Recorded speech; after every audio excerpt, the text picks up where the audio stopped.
الحمد لله نحمده ونستعينه ونستغفره ونعوذ بالله من شرور أنفسنا ومن سيئات أعمالنا. من يهده الله فلا مضل له ومن يضلل فلا هادي له، وأشهد أن لا إله إلا الله وحده لا شريك له، وأشهد أن محمدا عبده ورسوله. يا أيها الذين آمنوا اتقوا الله حق تقاته ولا تموتن إلا وأنتم مسلمون. يا أيها الناس اتقوا ربكم الذي خلقكم من نفس واحدة وخلق منها زوجها وبث منهما رجالا كثيرا ونساء، واتقوا الله الذي تساءلون به والأرحام إن الله كان عليكم رقيبا. يا أيها الذين آمنوا اتقوا الله وقولوا قولا سديدا يصلح لكم أعمالكم ويغفر لكم ذنوبكم، ومن يطع الله ورسوله فقد فاز فوزا عظيما. أما بعد، فإن خير الحديث كتاب الله، وخير الهدي هدي محمد صلى الله عليه وسلم، وشر الأمور محدثاتها، وكل محدثة بدعة، وكل بدعة ضلالة، وكل ضلالة في النار. أعوذ بالله من الشيطان الرجيم. بسم الله الرحمن الرحيم. قاف والقرآن المجيد. بل عجبوا أن جاءهم منذر منهم فقال الكافرون هذا شيء عجيب. أإذا متنا وكنا ترابا ذلك رجع بعيد. قد علمنا ما تنقص الأرض منهم وعندنا كتاب حفيظ. بل كذبوا بالحق لما جاءهم فهم في أمر مريج. أفلم ينظروا إلى السماء فوقهم كيف بنيناها وزيناها وما لها من فروج. والأرض مددناها وألقينا فيها رواسي وأنبتنا فيها من كل زوج بهيج، تبصرة وذكرى لكل عبد منيب. ونزلنا من السماء ماء مباركا فأنبتنا به جنات وحب الحصيد والنخل باسقات لها طلع نضيد، رزقا للعباد وأحيينا به بلدة ميتا كذلك الخروج. كذبت قبلهم قوم نوح وأصحاب الرس وثمود وعاد وفرعون وإخوان لوط وأصحاب الأيكة وقوم تبع كل كذب الرسل فحق وعيد.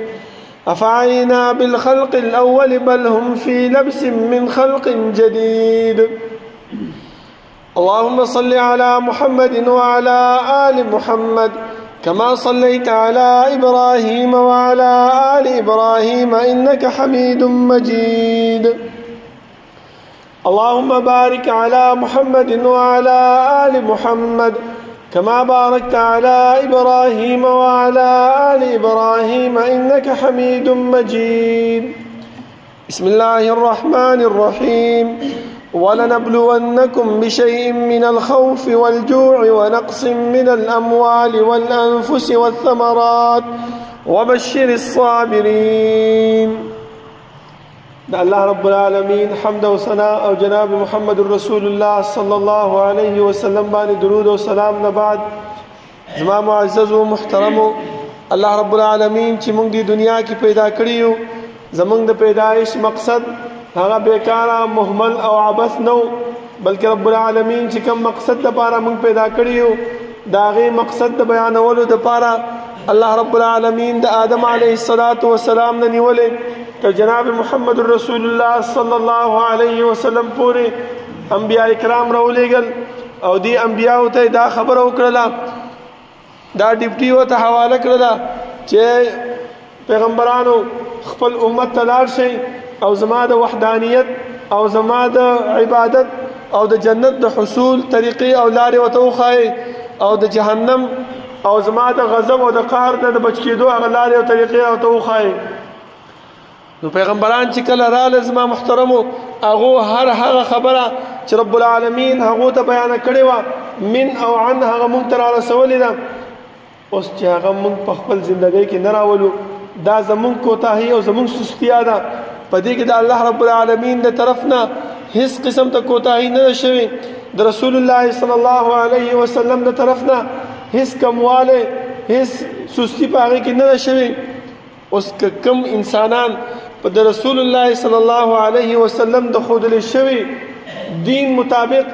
د خودل شوی شریعت په هغه کې مناظره کوي په هغه کې چون چرا کوي په هغه کې بحث مباحثه کوي د دې مطلب دا دی چې موږ د رسول الله صلی الله علیه وسلم بیان کړی شوی په دین کې په هغه کې اعتراض کو په هغه کې موږ من او عن لټو چې یاره دا په دین موږ ته سم نه را رسېدلی زما محترمو الله رب العالمین د دې د وجنه د قیامت ورځ موږ د لپاره مقرر کړی دا او دې کې به موږ نه حساب او کتاب اخلي بیا موږ سره کرامن کاتبین هم مقرر کړی دي او دا خبره راته بیان کړی دا چې دا کرامن کاتبین سره چې کوم رجستر دی دا ستاسو د خلی نه وستل شوی ستاسو کړی شوی اعمال هغه هر څه لیکي سبب د انسان د دې کرامن کاتبین نه به اعتراض شروع کی چې الله دې خود ځان نه لیکل کړی دي دا کارونه خو ما نه دي کړی ځکه زمونږ د انسانانو دا حالت دی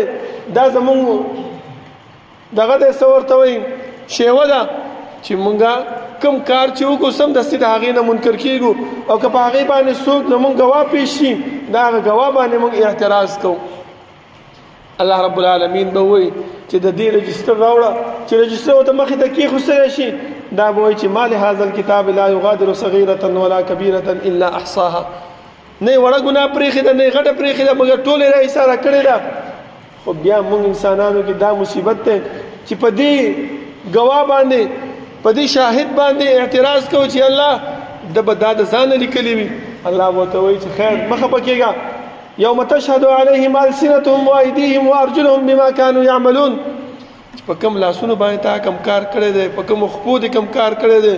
په خوله باندې چې کومه وینا کړې ده په غوږونو باندې چې کوم خبرې اورېدلې دي په سترګو باندې چې کوم کارونه لیدلي دي الله فرمایي دغه شی نه به د زه ګواه کړم دا به د زه ګویا کړم دا به د ستا په اعمالو باندې ګواهي وکړي چې ولې پلاني ورځ باندې پلاني ټایم باندې پلاني سړي سره په پلاني ځای کې دی دا کار نه وکړي بیا انسان د هغې نه اعراض نشي کولی نه په ګواه باندې به اعتراض کولی شي نه د خپل ګناه نه به اعراض کولی شي خو بیا الله رب العالمین مهربانه دی که چېرته انسان په دغه وخت کې هم خپل دا ګناه خپل غلطي تسلیم کی رب العالمین دومره رحیم او کریم دی چې هغه انسان ته هغه ګناه معاف کوي زما محترمو ځکه تاسو د رسول الله صلی الله علیه وسلم یو حدیث بیانوم چې آخرنی جهنمی چې جنت ته الله رب العالمین داخلي ځکه حدیث کې راځي چې کوم انسان کلمه لا اله الا الله محمد رسول الله ویلا رب العالمین جهنم ته ابد الابد د پاره نه اچي او چې کله دا آخرنی جهنمی چې کله جنت ته ځي نو چې جنت ته وګوري نو الله رب العالمین ته وایي چې الله دا خو داسې ډک دی چې بیخي زما د قدم یې خودو ځای پکې نشته زه به څه وکړم ته خو رحیم و کریم ذات یې ته په ما باندې ټوکې کې الله رب العالمین به ورته وایي چې تا کلمه د لا اله الا الله ویلې ده زما وحدانیت دې منلی دی خو ګناهونه دې کړي دي د خپلو ګناهونو سزا دې وسکله اوس ننوځه دې جنت ته د دې جنت په شان دومره او د هغې په وچنده په دې جنت کې ستا ځای شو دا د هغه آخرني جهنمي حال دی چې الله رب العالمین به دومره ځای هغې له ورکوي بس خپله سوچ وکړئ چې کوم انسان عمل والا وي کوم انسان کار والا وي کوم انسان د الله او د الله د رسول صلی الله علیه وسلم په لار باندې روانېدونکی وي د هغې به څه حال یې هغو له به الله رب العالمین څومره انعامات او څومره جنت کې به ځای ورکوي زما محترمو راځو دې خبرې ته چې موږ دې دنیا کې وخت تېرو موږ دې دنیا کې زندگی تېرو زمونږ په دې دنیا کې موږ ته هر قسم د مشکلات پریشانیانې غمونه دا راځي خو الله رب العالمین موږ ته فرمایي چې انسانه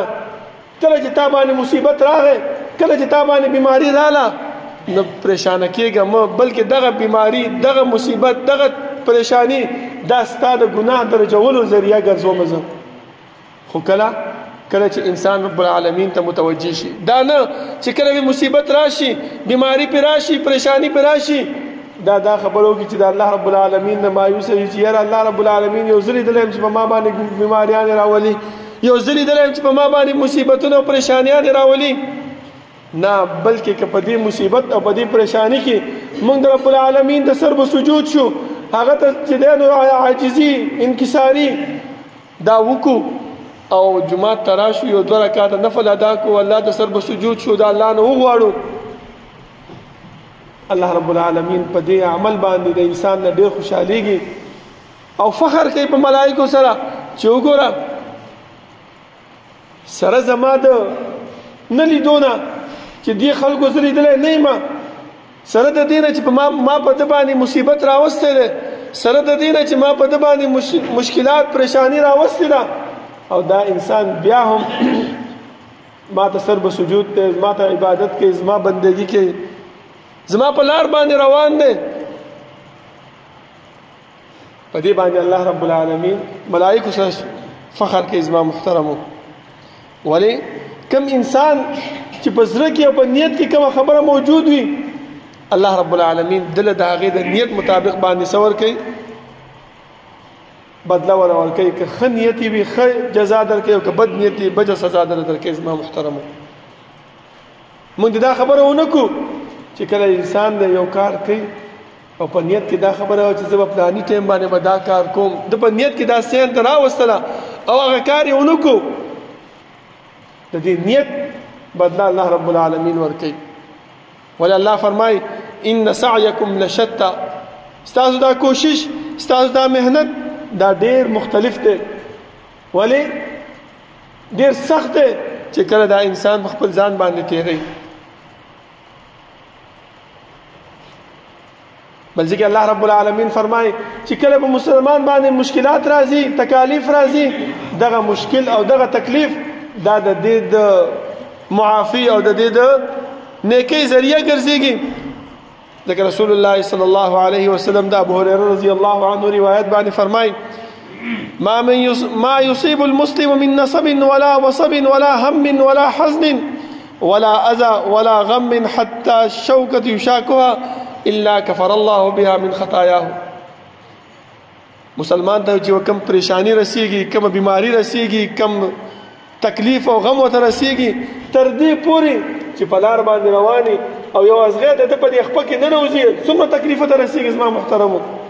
هیڅ تکلیف نه دی، هغه تکلیف موږ برداشت کولی شو په دومره ورکوټې خبره باندې چې دا انسان د الله رب العالمین شکریه ادا کړي. نیت خبره دا ده، د زړه خبره دا ده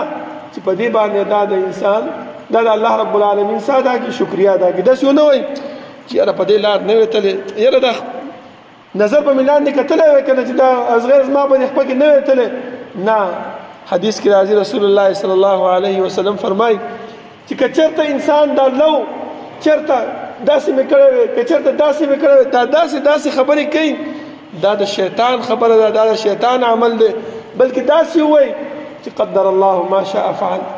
دا الله رب العالمین به دا زما په تقدیر کې لیکلی وي، کوم شی چې ما ته راورسېد دا د هغې د حکم او د هغې په خوښه باندې شوی دی. رسول الله صلی الله علیه وسلم فرمایي چې الا کفر الله بها خطاياه. الله رب العالمین په دومره وړه کار باندې، په دومره وړوکې عمل باندې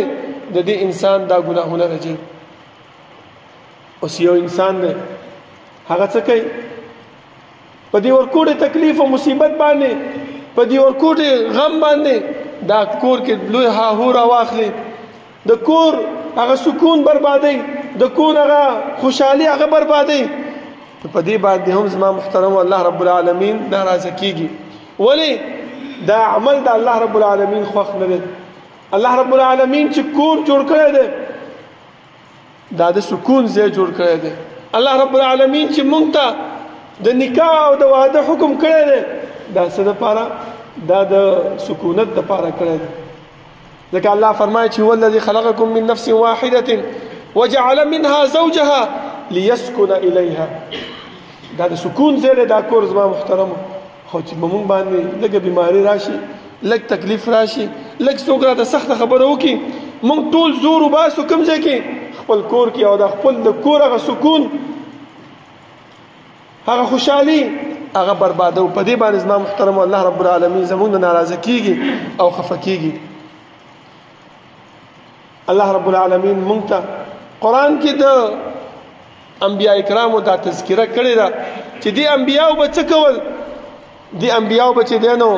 کم مشکل به پېښې راغی کم تکلیف به پېښې راغی د هغه مشکل او د هغه تکلیف باندې به د الله رب العالمین ته سر به سجود به الله رب العالمین ته به معافي غوښتله چې الله دا کار زمانه شوی دی او دې مصیبت کې زه مبتلا یم ته دا مصیبت او دا تکلیف زمانه لرې کړه لکه یونس علیه السلام ته وګورئ چې کله د قوم نه رابیل شو خو یو خبره وګورئ ولې رابیل شو د الله رب العالمین حکم نو مصیبت ورته رسېدلی تکلیف ورته رسېدلی هغه رنج او غم ورته رسېدلی خو د الله حکم نو چې الله ورته ویلی چې لاړ شه یونس علیه السلام بلکې خپله راغی په کشتۍ باندې روان شو ګوره الله رب العالمین چې کم انسان له یره ورکوي جړک ورکوي خو څه دپاره چې دا انسان ماته رجوع وکړي مونږ څه کوو مونږ له چې الله رب العالمین لږ جړک راکړي مونږ هغه ټول زور په کور کې وباسو هغه د کور سکونت هغه د کور خوشحالي هغه مونږ ختمو ځکه یونس علیه السلام چې کله کشتۍ کې سور شو کشتۍ به درنه شوه هغه کشتیبان ورته ویلې چې یاره کشتۍ درنه ده یو کس به چې دی نو دې سمندر ته غورځو څوک وغورځو راځئ قراندازي کوو قراندازي چې وکړه یو ځل باندې یونس علیه السلام نوم راوخته دا پیغمبر دی نه کوو دوباره واچه بیا د یونس علیه السلام نوم راوخته نه دا پیغمبر دی نه کوو دریم ځل باندې چې بیا وکړو یونس علیه السلام نوم راوخته بس وایي اوس خو نه کېږي ځکه درې ځله مو واچولو ایسته یونس علیه السلام سیند ته وغورځو سمندر ته وغورځو الله رب العالمین د هغې د حفاظت دپاره مئی ته حکم وکړو چې دا روغ تیر کړه بیا دا یونس علیه السلام دا مئی په خېټه کې سولې خورځیو ځکه الله د هغې تذکره موږ ته په قرآن کریم کې کوي وظنون اذ ذهب مغاضبا فظن ان لن نقدر عليه فنادى في الظلمات ان لا اله الا انت سبحانك اني كنت من الظالمين په تیاره کې دی په غم کې دی خو چاته आवाज کوي چاته سر په سجود کیږي چاته عاجزي کوي الله رب العالمین لا اله الا انت سبحانك اني كنت من الظالمين چې کله هم په موږ باندې کوم پریشانی راځي کوم تکلیف راځي کوم درد موږ ته رارسیږي زما محترمو پکار دا دی چې موږ دغه دعا وایو چې لا اله الا انت سبحانك اني كنت من الظالمين باوجود د دینه چې موږ ځان سره بد رد وایو موږ ځان سره ابسې خبرې کوو چې دا درد دا تکلیف نه سمیږي داسې شو هغسې شو الټه سیده خبرې کوو بلکې دا د پیغمبرانو دا عمل خپل مخې ته کېدو زما محترمو ایوب علیه السلام چې په بیمارۍ کې مبتلا و مفسرین فرمایي چې ډېر عمر د دا بیماري په خپل ځان باندې تېره کړله خو چاته آواز وکړو و ایوب اذ نادى ربه خپل رب ته آواز کوي څه وایي انی مسنی الضر وانت ارحم الراحمین ای الله تکلیف راته رسېدلی دی مصیبت راته رسېدلی دی غم راته رسېدلی دی او ته ارحم الراحمین ذاتې ته زما دا مصیبت او دا تکلیف لرې کولو والی داسې ونه کړل چې کور ته لاړو او په ښځه باندې خپل ټول بړاس وباسي یا د کور هغه خوشحالي هغه خرابوي یا چې دی نو کم کمزوري خلک یي د هغې ماتحت کم ځای کې دا کاروبار کوي کم ځای کې دا د کارخانې مشر دی کم ځای کې د مدرسې مدیر دی کم ځای کې بل څه دی حتی چې د جومات کې یو انتظامي والا ولې دی دا راځي هغه ټول د مصیبت او هغه تکلیف او هغه غم هغه په دې کشرانو باندې کم د هغې ماتحت خلکو باندې وباسي نو په دې باندې الله رب العالمین ناراضه کېږي دی ایوب علیه السلام سره د بیمارۍ نه سره د تکلیف نه چاته آواز کوي خپل رب ته آواز کوي بیا الله رب العالمین دومره سختزړی نه دی چې خپل بنده چې په لاس باندې پیدا کړی دی هغه د مصیبت کې واچي مبتلا کې واچي نه دا بیماری او دا مصیبت چې په موږ باندې راځي دا صرف د دې وجه نه چې انسان رب العالمین ته رجوع کړي او الله رب العالمین په دې باندې خوشحالېږي چې دا انسان سره د تکلیف نه سره د نه لیدو د وجې نه رب العالمین ته رجوع کوي او دا رب العالمین هغه ملائک هغه بندگان چې د انسانانو نه غوره دي په هغو باندې فخر کوي چې دې بنده ته وګوره سره د دومره مصیبت او سره د تکلیف نه ما ته راغلی دی الله رب العالمین د دې ایوب علیه السلام ته څه فرمایي فاستجبنا له موږ د دې دا دعا قبوله کړله د دې دا عاجزي انکساري دا وکتله د دې دا نیت وکتلو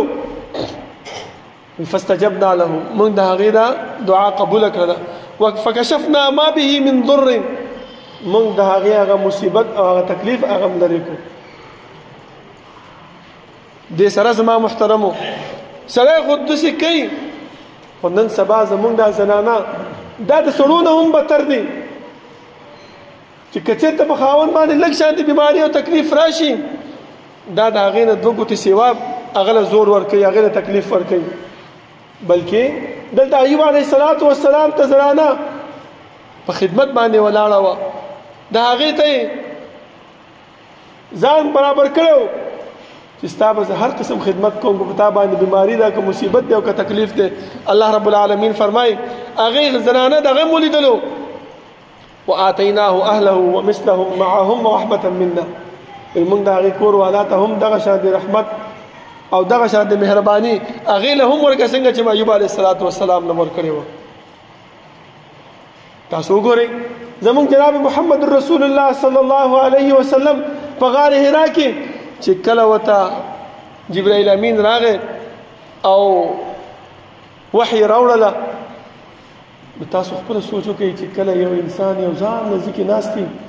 او یو ناشنا کار هغه سره وشي نو د دې دا زړه څونه یېرېږي دا خو لا په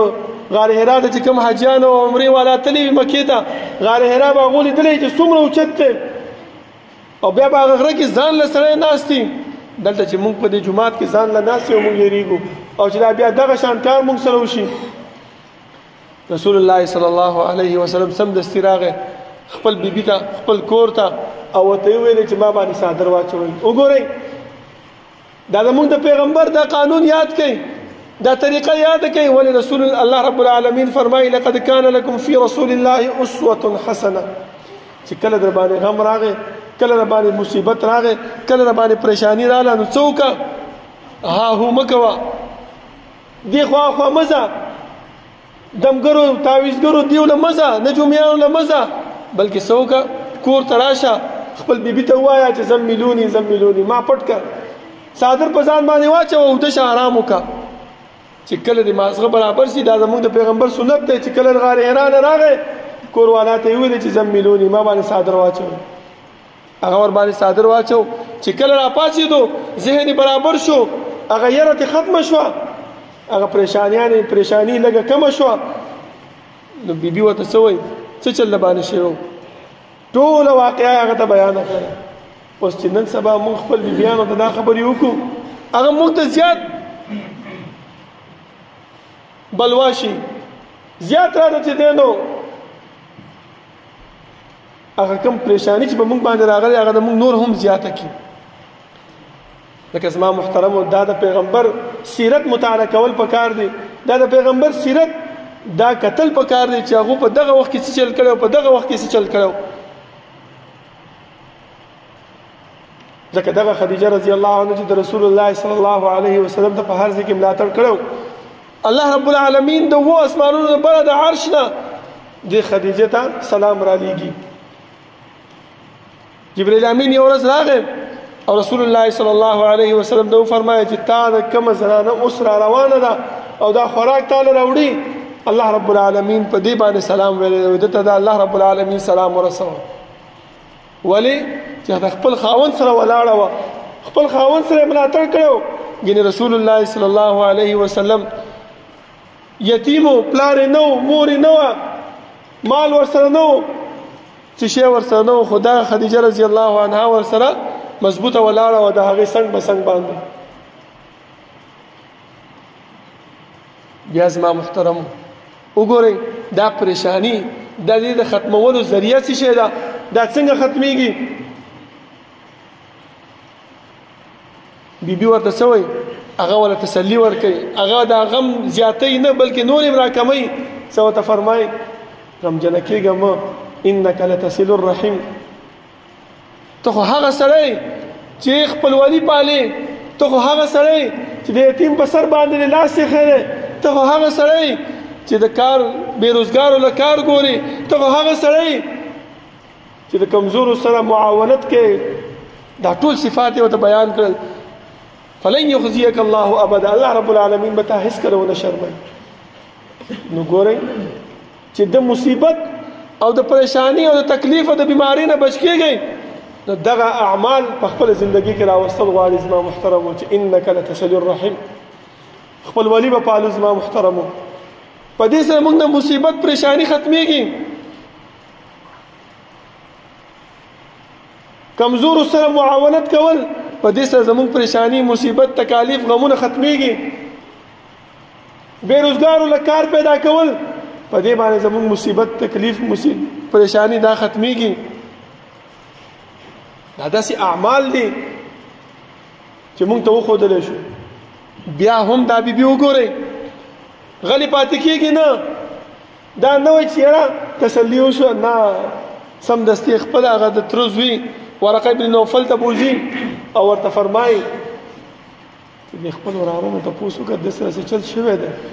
رسول الله صلی الله علیه وسلم چې کله واقعه ورته بیان کړله هغه ورته وفرمایل چې دا هغه ناموس دی هغه وحی والا سره دی چې موسی علیه السلام ته الله رب العالمین را لېږلی او یو خبره ورته دا کوي چې ګوره کله چې تاسو دا نیکی کوئ کله چې تاسو ښېګڼې کار کوئ ستاسو دشمنان به هم ډېر وي ستاسو ته خبرې کولو والا به هم ډېر وي تاسو به د دې نیکۍ نه منع کولو والا به هم ډېر وي خو تاسو به خپل کار جاری ساتئ د هغې خلکو خبرو ته به زور توجه نه ورکوئ ولې ورقه بن نوفل ورته وفرمایل چې الله رب العالمین دې ما ژوندی کړي تر هغه وخته پورې چې دا مکې والا تا د دې مکې نه وباسي رسول الله صلی الله علیه وسلم فرمایي چې او مخرجیهم دیو ما وباسي هغه ورته ویل چې ولې نه څوک چې دا د نیکۍ کارونه کوي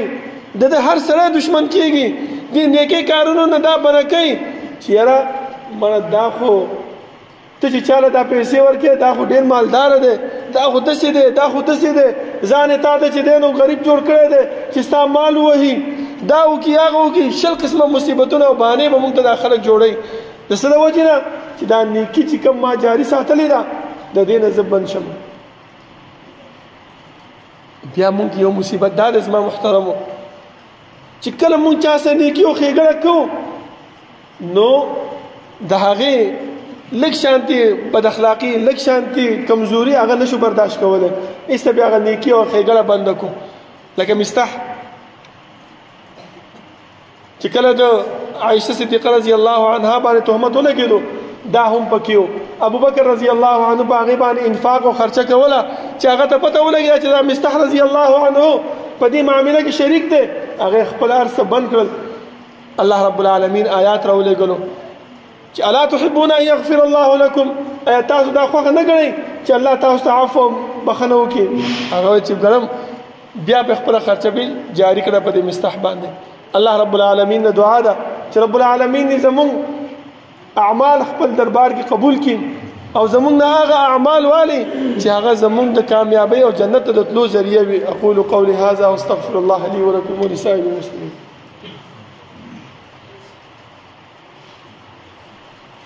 إن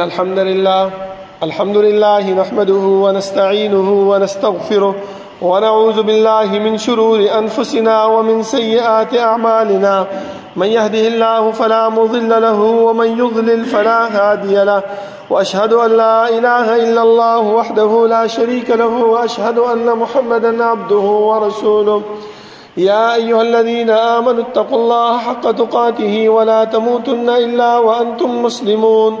يا أيها الناس اتقوا ربكم الذي خلقكم من نفس واحدة وخلق منها زوجها وبث منهما رجالا كثيرا ونساء